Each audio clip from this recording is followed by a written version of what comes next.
This is our shower, and this is very similar to a shower you might get at home or also in a hotel, for example. And if you've seen Talita's video about when she was on safari last week, you'll have seen her actually doing this on safari in the shower there. So this is how it works. So I've hung that hook from there. What's really nice is this is reinforced. You're going to be able to use this bag many times. It's not going to disintegrate. When we bought these, when we chose these, we chose them purely for the longevity, so you're going to be able to use them and their ease to use. So you hang it from here, and then what would you can see this is a really long hose, so you can hang this from higher or a door handle, and you're still going to have plenty of hose that you can use.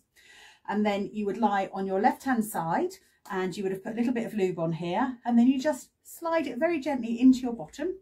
And then you can actually, this hose, the connector here, sorry, the thing that turns it on and off, I'm not very good at these words sometimes, you can actually move this. So if you need to move this along the hose so that you can use it, you can reach it, you can do that. So it's easy to move this. So it's for any height basically when you're lying down and how long your arms are. So make sure it's comfortable for you.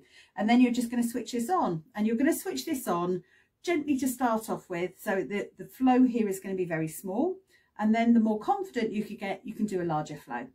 And once you've taken in the whole of this, you can turn this off because you don't want to be putting any air into you. And you can actually lie on your back while you're doing this once you've done the insertion on your side, and get your bottom as close to here as possible to the floor. And then you can just put your legs up here if you're able to, or just stay on your left hand side and just allow the fluid to flow in. And it's as gentle as that. It shouldn't hurt. If you start to feel a bit full and you're thinking, oh gosh, that's enough, just stop it. And just lie there for a few minutes if you can, and just allow that fluid to just move around the bowel and get absorbed. And then you may be able to put a little bit more in. And it's going to be trial and error to start off with. To start off with, you might only want to do a little bit, and then you might want to increase and put more coffee in as you get more confident. And then you want to hold that in there if you can for 5 or 10 minutes minimum.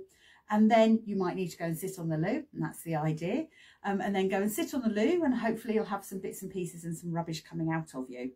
So that coffee is designed to stimulate that bowel and get some rubbish going, soak in with all that fluid to hard stuff that needs to come out.